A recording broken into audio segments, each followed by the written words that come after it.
ቦርጭን የማጥፋት ቻሌንጅ ቀን 1 ጀምሯል። በምንድነው የጀመረው?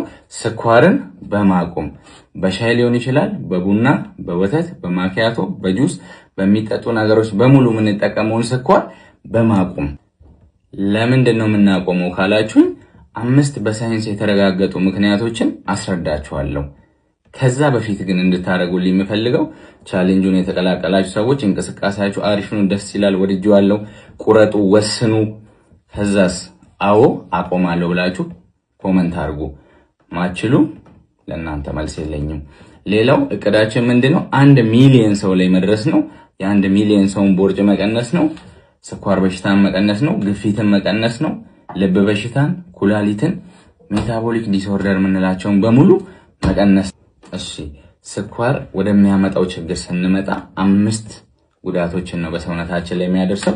የመጀመሪያው ስኳር በደማችን ውስጥ የደም ስኳርን እንዲበዛ ያደርጋል፣ ወይም ብለድ ሹገር የምንለው ማለት ነው። የኛው ቴብል ሹገር ነው። ብለድ ሹገር እንዲበዛ ያደርጋል። ያ ደግሞ ምን ያመጣል? ኢንሱሊን ስፓይክ። ኢንሱሊን ደግሞ ስራው ምንድነው? ከደማችን ውስጥ የደሙ ስኳርን እየወሰደ ለሚያስፈልገው አካል መስጠት ነው ማለት ነው።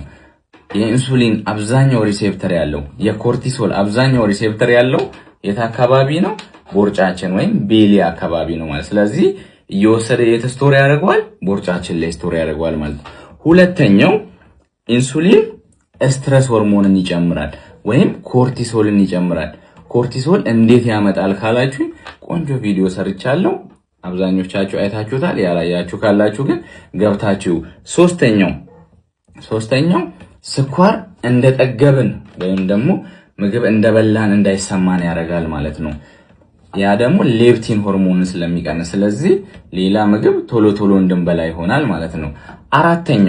አራተኛው ስኳር በጂአይ ውስጥ ወይም ደግሞ በሆዳችን ውስጥ ያሉ ጠቃሚ የምንላቸውን ባክቴሪያዎች ይጎዳብናል ማለት ነው። እነሱ ለምን ይጠቅሙናል? ሚነራል፣ ቫይታሚኖች አብዞርብ እንዲሆኑ ሰውነታችን ባለፈው ብቻለሁ ፋይበር ላይ ግቡና ይው።